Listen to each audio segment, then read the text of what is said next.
জীৱনৰ জয় যাত্ৰা মোৰ হ'ল আৰম্ভ লগত সহায় হ'ব অনুজ লক্ষ্মণ চিৰচেনেহী অযোধ্যা জননী নধৰিবাতো প্ৰথম সন্তান চতুৰ্দশ বছৰৰ বাবে তোমাৰ চৰণ সেৱাৰ পৰা বঞ্চিত হ'ব লগা হ'ল পিতা মাতা আত্মীয় স্বজন এৰি গ'লো তোমাৰ বুকু এৰি গ'লো জনক দুখিতা সযতনে কৰিবা পালন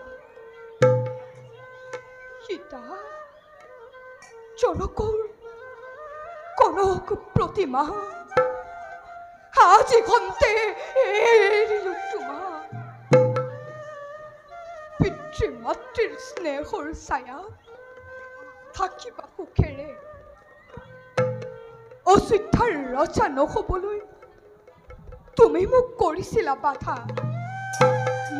কৰিছিলা শত অনুৰোধ পিতাৰ কাষ পূৰ্ণ হ'ল তোমাৰ মনৰ কামনা পূৰ্ণ হ'ল সতীৰ বচন ভাগ্যৱান মই আজি মোৰ সৌভাগ্যৰ দিন পুত্ৰ আজি বৰ আনন্দৰ দিন ৰাজপুত্ৰ ৰামচন্দ্ৰ যাব বনলৈ দেখুৱাব জগত ত্যাগৰ মহিমা অতুলনীয় পিতৃ ভক্তি কৰি আদৰ্শ নিজৰ এনেকৈ সত্যনিষ্ঠ ত্যাগী স্বামীজাৰ এই ধৰিত্ৰী দুহিতা গৰ্বিনী আজি প্ৰভু তোমাৰ গৰ্বত মুখত তোমাৰ প্ৰিয়ে শুনি এনে তেজদীপ্ত বাণী ধন্য ৰামে মানিছে নিজকে বিদায় কালতো যেন দেখা পাওঁ তজুৱে প্ৰফুল্ল বদন সেয়েহে জানিবা নিশ্চয় অসীম শক্তি লাভ কৰিব পাৰিবি গন্তব্য পথৰ জানকীও যাব না লগতে তোমাৰ অৰণ্যৰ দুৰ্গম স্থানত সহচৰী হৈ ৰম চৰণ প্ৰান্তত নকৰিবা প্ৰিয়তমা তোমাৰ তেনে অভিলাষ বনবাস দাৰুণ যন্ত্ৰণা নিদাৰুণ নিকৰুণ লীলা লাবণ সদৃশ তোমাৰ এই কোমলীয়া দেহা ভাবি চোৱা হ'ব কেনে কষ্টকৰ তদুপৰি শীতৰ সিখন জাপ হেমন্তৰ শীত আৰু কত কষ্ট অৰণ্য কত শতসিংহ জন্তু আহি বিচাৰিব প্ৰাণলৈ ঘটাব বিপদ জনক ৰজাৰ তুমি কনক নন্দিনী নাই একো প্ৰয়োজন বনত তোমাৰ অযোধ্যাৰ ৰাজলক্ষ্মী ভাগ্যৱতী হৈ থাকা প্ৰিয় ৰাজকাৰেঙত ৰঘুমণি প্ৰাণৰ দেৱতা মোৰ তোমাৰেই কৰোণাত তোমাৰেই সাহসত মোক অৰণ্যৰ বিপদৰ ভয়ে বিচলিত কৰিব নোৱাৰে তোমাৰ অবিহনে জীৱনত জাগ্ৰত দেৱতাৰ অবিহনে সীতাৰ মনত হ'ব উদ্যান শ্মশান মন্দিৰালয় হ'ব জমৰালয় তুমি যাবা মই যাম আৰু যাব সুতৰ লক্ষ্মণ কোন তেন্তে ৰ'ব অযোধ্যাত থাকো লক্ষ্মণো যাব আমাৰ লগত তেওঁ ইমান মহান প্ৰিয়তম লক্ষ্মণক কিয় নকৰা বাৰণ জননী সুমিত্ৰা ৰ'ব কাৰ মুখ চাই কাকো মই মতা নাই সংগী হ'বলৈ ৰামৰ দুখৰ ভাৱ তোমাৰ নিচিনাকৈ লক্ষ্মণেও বিচাৰিছে ল'বলৈ মই যে উপায়হীন নুখুলিলে বাধা মোৰ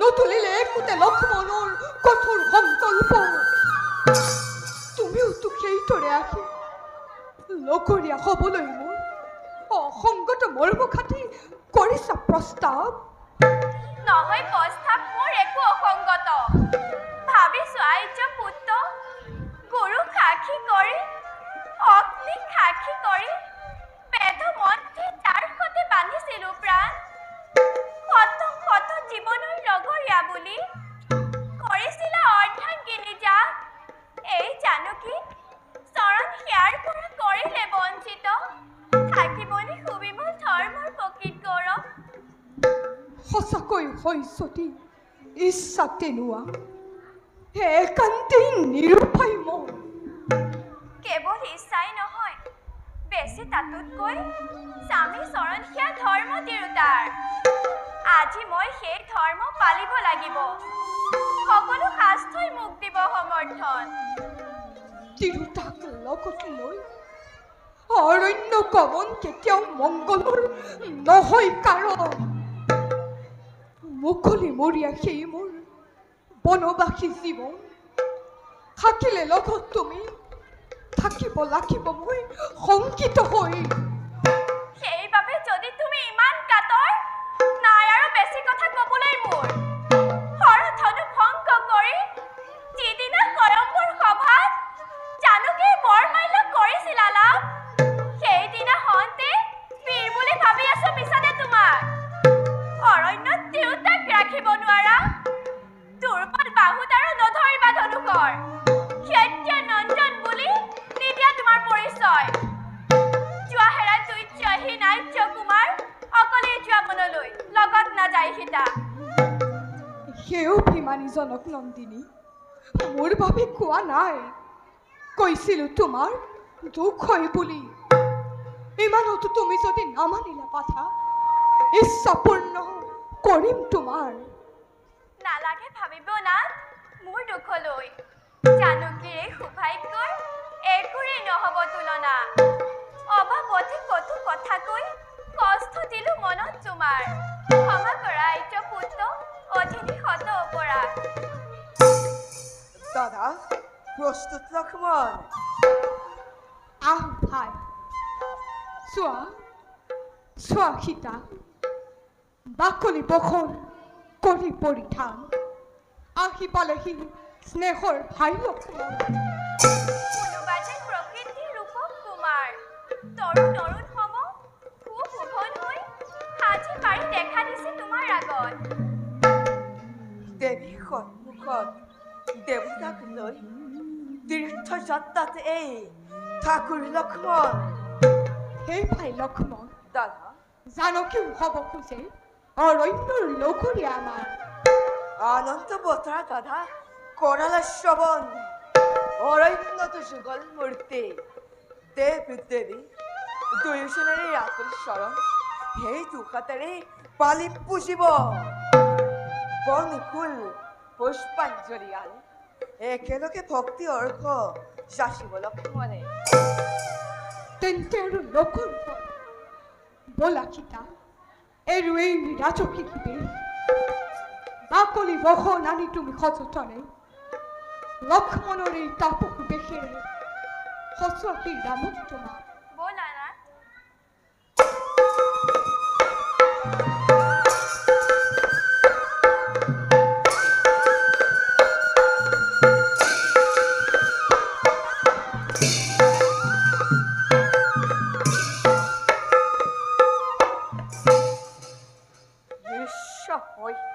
আজিছে লৈ লৈ ধনুষৰ গাম কেন্দ্ৰ থাক চিৰক কাললৈ মৈথন লুকুৱাই কবুতৰ অতল বুকুত কিন্তু তাৰ কাৰণেও নাই স্বাধীনতা এই লক্ষ্মণৰ অতদিনে বিনা বাক্যে বেদবাণী সমজ্ঞানে ৰামৰ ৰাধে ভক্তিভাৱে তুলিলো শিৰতে আজিওতো সেইভাৱে মানিবই ৰামৰে কথাকে বাধ্য মই মানিব নীৰৱে ক্ষমতাৰ কেনে অপব্যৱহাৰ নিকৰুণ ৰাম নিৰ্যাতন নিয়তি দেখি আছি কেনে ভাব কয় নিসহায় পৰিখাক নকৰিবি তই বনবাস তুচ্ছ কথা ৰামৰ সেৱাতেই লেকিন লক্ষ্মণে কমৰ পিছে সমগ্ৰ শিৱ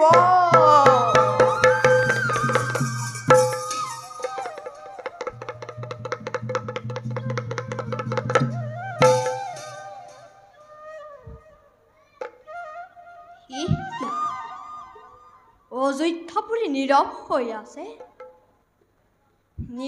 হৈ আছে যত বন্দিনী সংগীতৰ জংকাৰ শ্মশানৰ বন্দিজালা জ্বলে চতুৰ্দিশে প্ৰাসাদৰ চৌদিশে যেন কোনোবাই কান্দি কান্দি কয় নাই ৰাম নাই সীতা নাই যে লক্ষ্মণ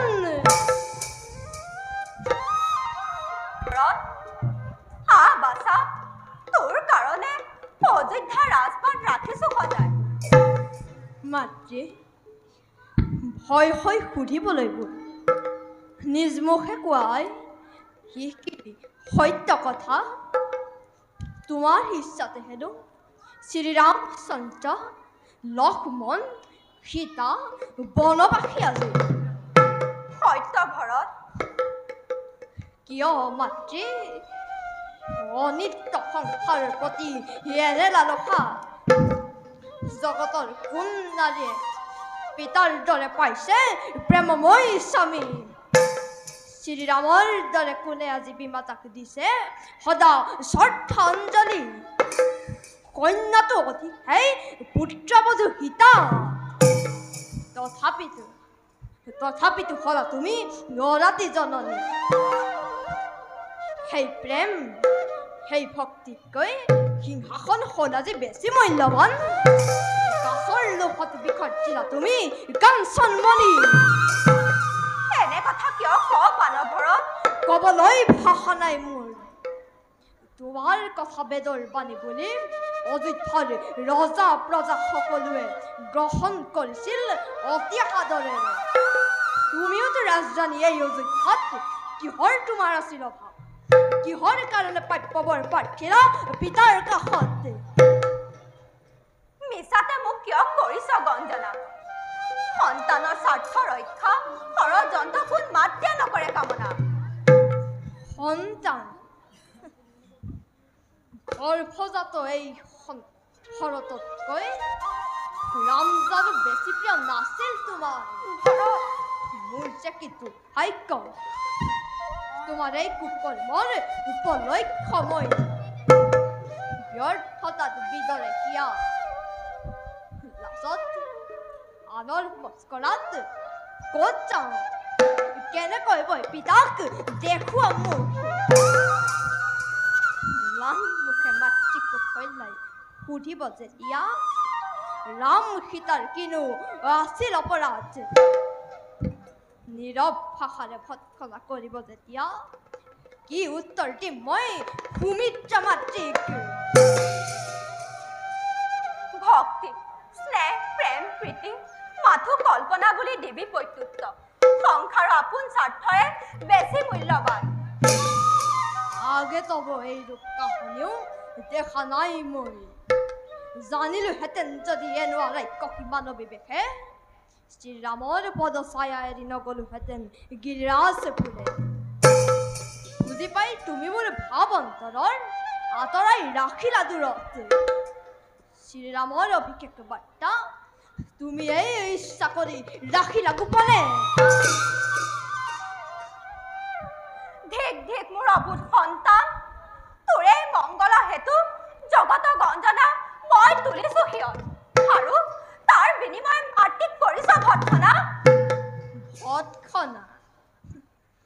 তোমাক হত্যা কৰিলে শ্ৰীৰামে মোৰ মুখ নকৰে দৰ্শন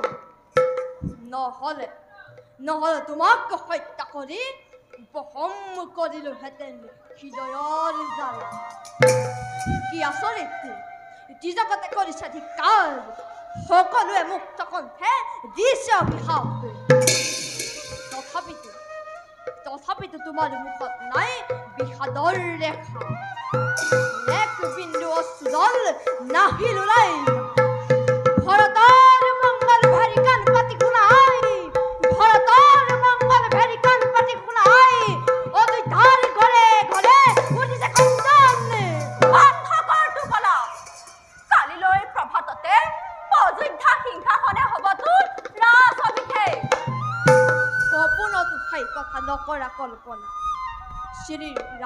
সিংহাসন এই ভৰতে কদাপি নকৰে গ্ৰহণ শ্ৰীৰামৰ ভিত্ত হৈ হেবিম চৰণ ঘূৰাই আনিম তেওঁক অযোধ্যা নগৰ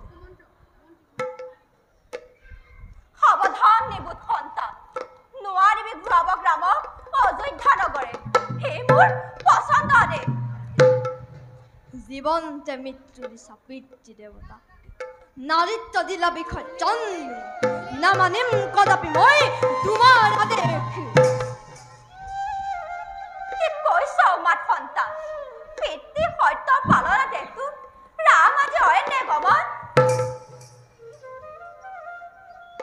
শ্ৰীৰামৰ অনুমতি লৈ সেই সত্য ভৰতে পালিব নিৰ্বাসন দণ্ডময় লম ক্ষীৰ পাতি অযোধ্যাৰ গৃহলক্ষ্মী ঘূৰক পুনৰ শান্তি সুখে পূৰ্ণ হওক অযোধ্যা নগৰ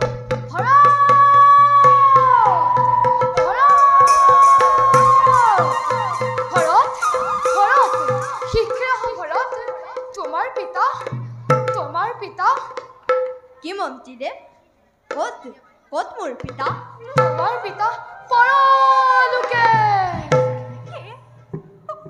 পৰলোকে ও পিতা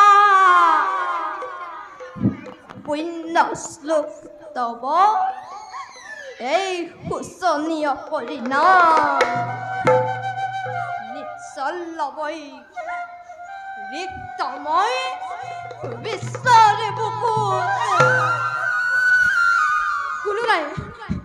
কোনো নাই মোৰ কোনো নাই মোৰ মন্ত্ৰীদেৱ সোনকালে আহক মহাৰাণী সোনকালে আহক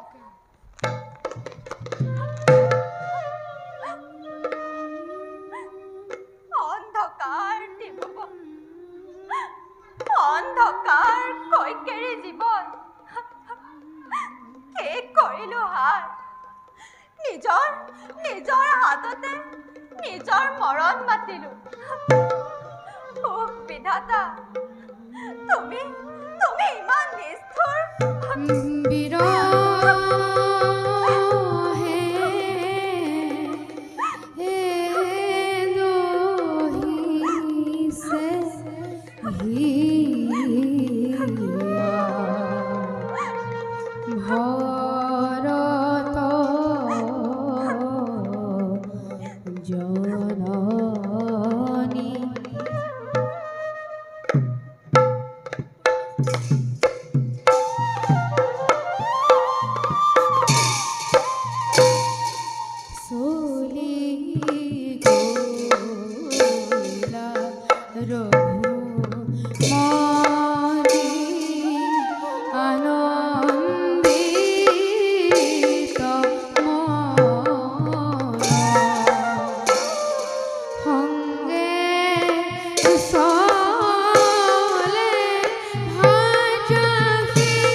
গহীন অৰণ্যত প্ৰৱেশ কৰিব লাগিব সীতা এই অৰণ্যত আছে খৰস্ৰোতা নদী য'ত নামে তুষাৰৰ ধন হিংস্ৰ বন্য জন্তুৰ ভয়াৱহ বিকটাৰাও এই অৰণ্যৰ ভূমিতে স্বয়ং যমৰজাই কৰিছে বিহাৰ তাৰকা নিশোধন সৰু ধনু ভংগকাৰী স্বামী যাৰ যমৰ প্ৰতি ভিত্তিগ্ৰস্ত তেওঁ নহয় কদাপি বৰং ভয় কৰে যমেহে মাথোন গছত যদি ফল নাথাকে কি খাই জীৱন ধাৰণ কৰিবা সীতা তোমাৰ শৰণামিত সৰোবৰত যদি জল নাথাকে তোমাৰ পদৰ স্পৰ্শত মহাসাগৰ বাৰিষাৰ উত্তাল তৰংগমালা উঠি আহিব হেনে কুটুকাৰে।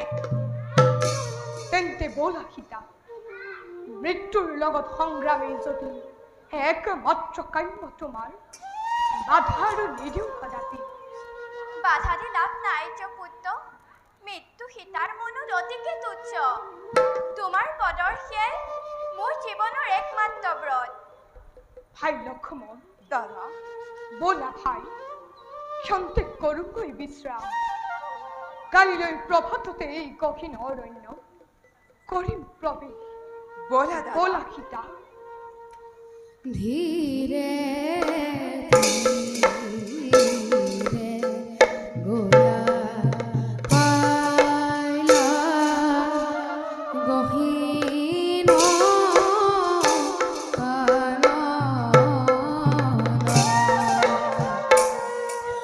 রাম হরে রাম হরে বুলা ভজন হরে রাম হরে রাম হরে বুলা হর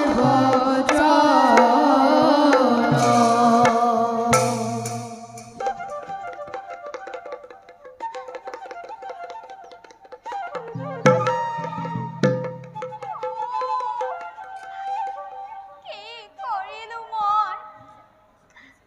নিজৰ স্বাৰ্থৰ কাৰণে ৰামৰ প্ৰতি মই ঘোৰ অন্যায় কৰিলো। আজি তাৰে পৰিণামত অযোধ্যাৰ ৰাজ কাৰেঙৰ পৰা খেদা খাই ৰাস্তাই ঘাটে অনাই বনাই ঘূৰি ফুৰিছো।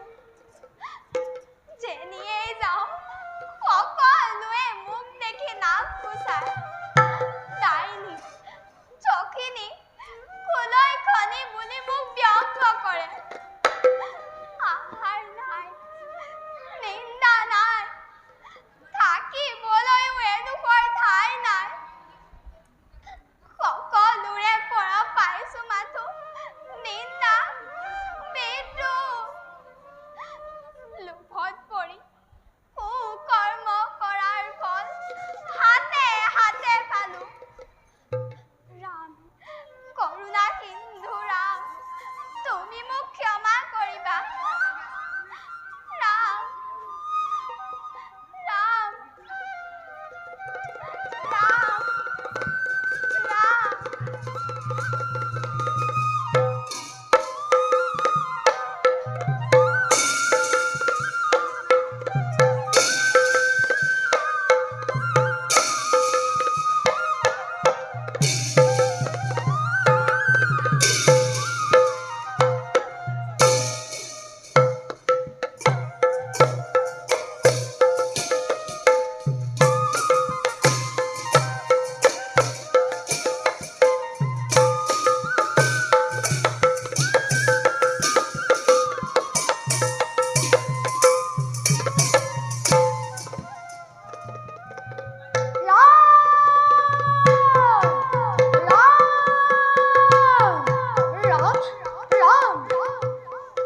মন্ত্ৰীবৰ, আপুনি ইয়াত অযোধ্যাৰ সকলো প্ৰকাৰ মংগল নে?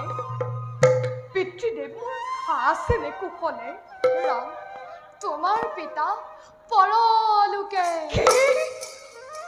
যিদিনা অন্ধমনে তেওঁক অভিশাপ দিছিল, সেইদিনাই তেওঁ মৃত্যু হৈছিল। ইমান দিন জীয়াই আছিল কেৱল তোমাৰ মুখ চাই।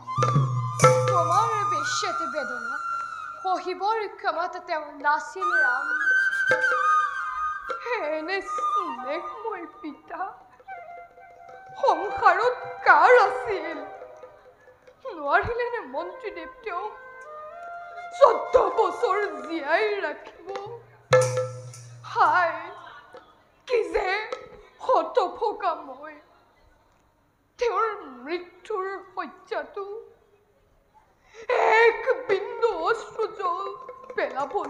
নাপালো। ৰাম সমগ্ৰ অযোধ্যাবাসীক লগত লৈ ভৰতে তোমাক ঘূৰাই নিবলৈ আহিছে। ঘূৰাই নিবলৈ আহিছে?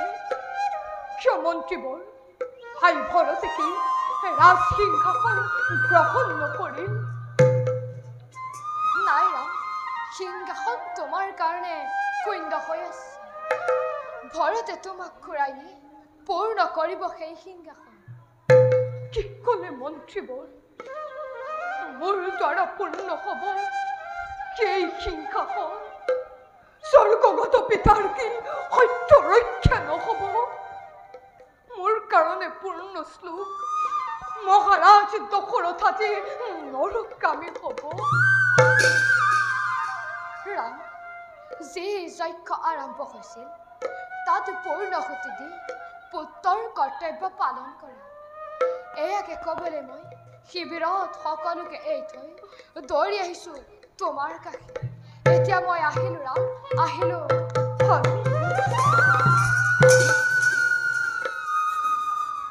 নিশ্চিত হোৱা পিতৃ বিদেশী ৰাজ, মোৰ কাৰণে তোমাক নৰকামী কৰিব নোৱাৰো। স্বৰ্গত থাকি যেন চিৰশান্তি লাভ কৰা।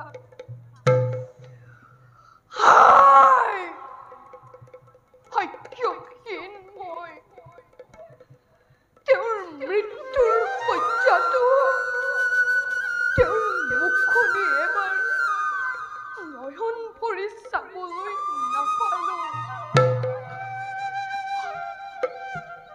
কি সংকটত পেলালা ৰাম, ঘোৰ অৰণ্যত থাকি কিবা ধৰে পিতৃ স্বাৰ্থ কৰো সমাপন।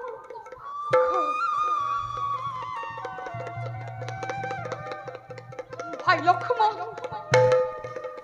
ভাই লক্ষ্মণ, লক্ষ্মণ!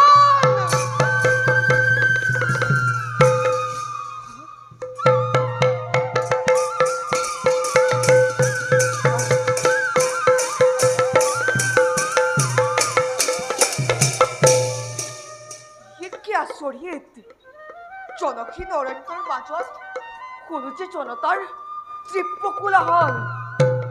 হস্তে মখী আৰু হৰিণাৰ জাকবোৰে ভয়ত যেনি তেনি পলাইছে কিয়? কিয় এনে হ'ব পাৰে? কোনোবা ৰজা মৃগলৈ আহিছে নেকি? নহয় নহয়, কোৱাচোন, ৰথী গজাৰোহী অশ্বাৰোহী আৰু গদতি সৈন্যৰে গঠিত এক বিৰাট চতুৰংগ ৰণে সজ্জিত হৈ এইফালে আহিব লাগিছে যৌথবদ্ধ হৈ। যাওঁ, সুখবিক্ষি চাৰিওফালে নিৰীক্ষণ কৰোঁগৈ সিহঁতৰ গতিবিধি মই।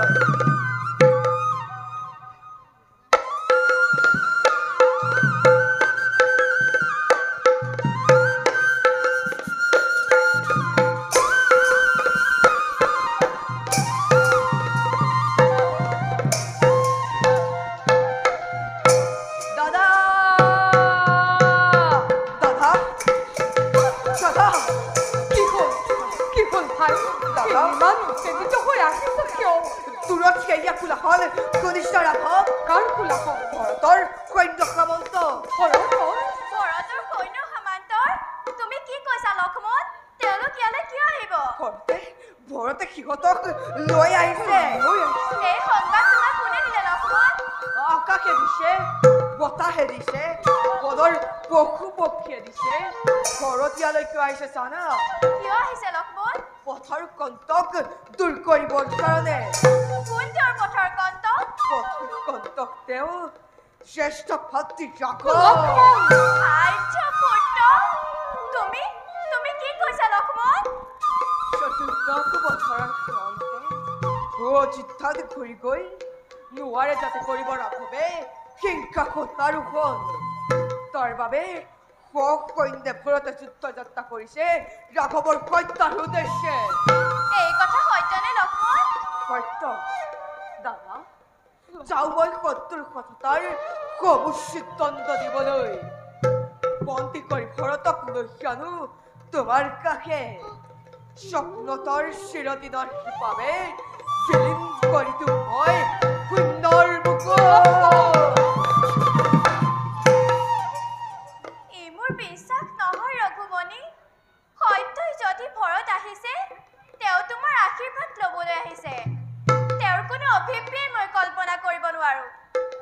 স্থিৰ কৰ্ণে সজাগ দৃষ্টিৰে অপেক্ষা কৰা সীতা, যি দেখিছা তাৰ তুলনা নাই, যি শুনিবা সেই কল্পনাৰো অতীত। তুমি নীৰৱে ৰোৱা খন্তে। নুবুজিলো একো।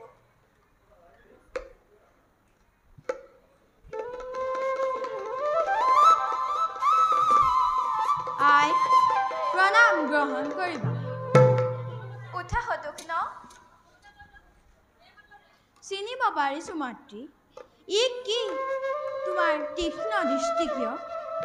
দেখি তব প্ৰসন্ন বদন ভাৱ হয় মানে আনন্দ কটাইছা জীৱন। অযোধ্যাৰ ৰাজপ্ৰসাদতকৈও অধিক সুখ যে লভিছা মনত। তেনেহ'লে আৰু আশা নাই মাতৃ। কিহৰ আশা সদুগ্ন? অযোধ্যালৈ ঘূৰি যোৱা আশা। অযোধ্যালৈ ঘূৰি যাম? বনবাসে ভাল মাতৃ। বন যে নেনে শান্তিময়, এই কথা মই আগতে জনাও নাছিলো।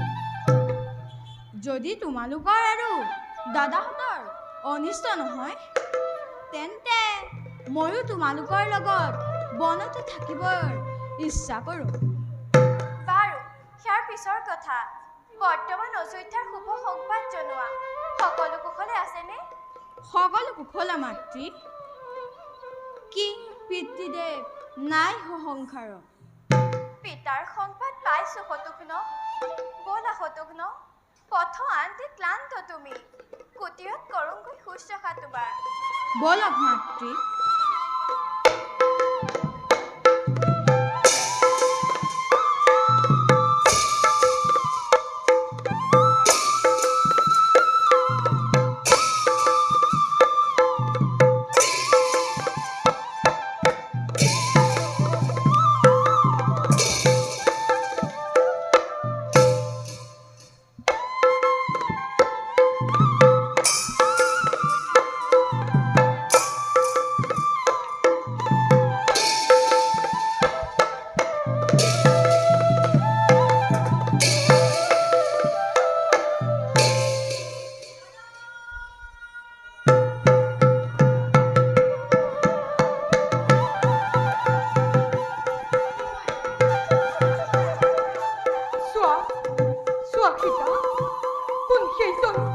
নবীন সন্ন্যাসী অৰ্থানাতে বনভূমি কৰি মুখৰিত এইফালে আহিছে লৌৰী।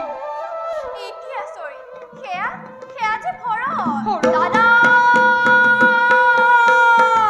দাদা দাদা ভৰত, দাদা ভৰত, দাদা ভৰত, দাদা ভৰত, ভৰত, ভৰত, প্ৰাণাধিক স্নেহৰণো দিনখিনি বেশিৰে তই কিয়নো আহিলি ভাই মোৰ সন্মুখে? দাদা ভৰত, দাদা তোমাক নিবৰ বাবে অযোধ্যাপুৰী বাসীগণ আহিছে ইয়াত। বিমাতাৰ গুৰুদন্ত শিৰোধাৰ্য কৰি কিয় তুমি আহিলা বনতে? কিয় তুমি বিসৰ্জিলা নিজ অধিকাৰ? স্নেহৰ অনুজ নকৰিবি মাতৃ নিন্দা। নাই তোৰ কোনো অপৰাধ। পিতৃ সত্য পালিবৰ বাবে স্বইচ্ছাই নিৰ্বাসন কৰিছো বৰণ। সকলো কৰিছো দাদা, কিন্তু অযোধ্যাৰ মধ্যমণি বিনা অযোধ্যা যে হৈছে শ্মশান। অৰাজক অযোধ্যা আজি শূন্য সিংহাসন। কিয় ঘৰত তই ৰাজ সিংহাসন নকৰ গ্ৰহণ। যা ভাই, হৰিদা অযোধ্যাৰ অভিমুখে ৰাজ্যলৈ গৈ সিংহাসন গ্ৰহণ কৰি শান্তিতে প্ৰজাসকলক। দাদা, ঘৰত তোমাৰ অবিহনে কাৰ সাধ্য জিলিকাই ৰাখিব অযোধ্যাৰ ৰাজ সিংহাসন? অভিশাপত লিপ্ত হ'ম যদিহে মই প্ৰাপ্যতম সিংহাসন গ্ৰহণ কৰোঁ। স্নেহৰ অনুজ, দাদা, তই কাৰ ওপৰত কৰ অভিমান? কৰ্মসূত্ৰে বন্ধা আছে এই ত্ৰিসংসাৰ। নিজ নিজ কৰ্মৰ ফল তিৰস্কাৰ পুৰস্কাৰ সন্মান প্ৰাপ্য মানৱ। ৭০ বছৰৰ বাবে স্বৰ্গগত পিতৃদেৱীটোক ৰাজ্যভাৰ কৰিছে অৰ্পণ। বিনা প্ৰতিবাদে পালন কৰ ভাই পিতৃৰ আদেশ। 14 বছৰৰ অন্তে ইচ্ছা হলে ৰাঘৱক ৰাজ্যভাৰ কৰিবা অৰ্পণ। 14 বছৰ কিয় মাতৃ? এদিনৰ বাবেও মই ৰাজ্যভাৰ নকৰোঁ গ্ৰহণ। ৰঘুপতি, দেখিছা দেখিছা সীতা, শৰততকৈ নিৰ্বোধ আছে কোনো এই সংসাৰত? সহস্ৰ প্ৰণাম হে মধ্যম অগ্ৰজ। ইমান দিন অহংকাৰ আছিল মনত। প্ৰিয় পাত্ৰ বুলি মই ৰাঘৱৰ, কিন্তু আজি ভাতৃপ্ৰেমে শিকো মই তোমাৰ কাষত। অশ্ৰুধাৰে বিসৰ্জিছো তোমাৰ শিৰচৰণত। সুধ ভাই লক্ষ্মণ দাদা, তোৰ ভাতৃপ্ৰেম জগতে দুৰ্লভ। ঘৰত ঘূৰি যোৱা অযোধ্যালৈ লক্ষ্মণক লৈ। দাদা, ক্ষমা কৰ স্নেহৰ অনুজ। কালন্তে চাৰি ভাতৃ অযোধ্যাত ঘটিব মিলন। তাৰ পূৰ্বে অযোধ্যাত নঘূৰে ৰাম। দাদা, কোনো নুঘূৰিব পলটো। মাতৃ কৈকেয়ী কৰক অযোধ্যাৰ ৰাজ সিংহাসন গ্ৰহণ। আজীৱন সেবিম মই তোমাৰ চৰণ। শৰৎ, ৰঘুপতি, তোক মই কৰিছো আদেশ। অযোধ্যালৈ ঘূৰি যা। স্নেহভাৱে প্ৰজাবৰ্গক কৰগৈ শাসন। নিষ্ঠুৰ ৰাঘৱ শিৰোধাৰ্য আদেশ। শৰৎ, কিন্তু নুঘূৰিম অভিশপ্ত ৰাজপুৰে মই। নন্দিকামে ৰাজধানী কৰিম স্থাপন। প্ৰাণন্তেও সিংহাসনত নবহিম মই। দিয়া মোক পাদুকা তোমাৰ, ৰজা হ'ব পাদুকা যুগল। মই হ'ম ৰাজপ্ৰতিনিধি। ধন্য তুমি ৰামৰ অনুজ, ধন্য ৰত্ন গৰ্ভ জননী তোমাৰ। সেয়ে যদি ইচ্ছা তব নে ভাই পাদুকা যুগল। অযোধ্যাৰ প্ৰজাপুঞ্জ কৰগৈ শাসন। স্নেহৰ ভাই লক্ষ্মণ, দাদা, আনাংগৈ মোৰ পাদুকা যুগল। ভাল দাদা। বজোৱা দুন্দুবি এবে পুষ্প বৃষ্টি কৰা বৰিখন। জয় ৰাঘৱ, জয় ভৰত, জয় ৰাঘৱ, জয় জয় জয়।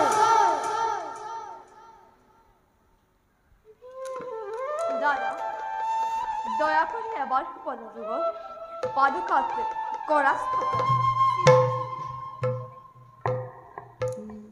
দেখা দেখা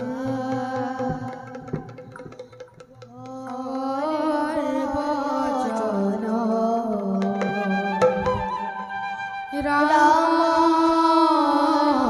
ৰাম লীলা পাদুকা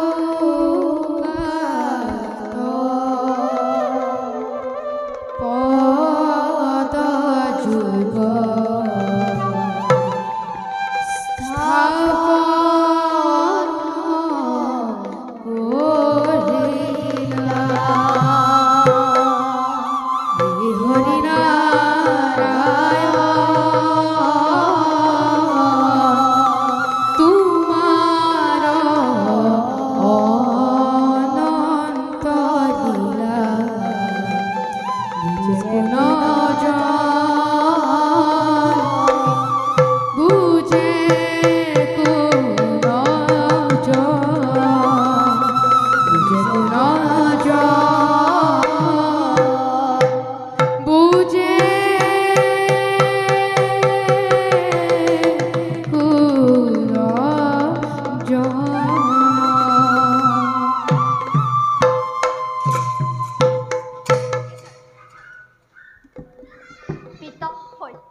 আহিছে ভৰত। চতুৰ্থ বছৰ পূৰ্ণ হ'লে এদিনৰ বাবে কিন্তু মই ৰাজ্যভাৰ নকৰোঁ গ্ৰহণ। সেইদিনা নেদেখোঁ যদিহে তোমাৰ চৰণ দুখানৰে প্ৰাণ মোৰ ডিম বিসৰ্জন। যা ভাই, প্ৰাণ ভৰি মইতো কৰিছো আশীৰ্বাদ। জয় ৰাঘৱৰ, জয় ভৰতৰ, জয় ৰাঘৱৰ, জয় জয় জয়।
Go.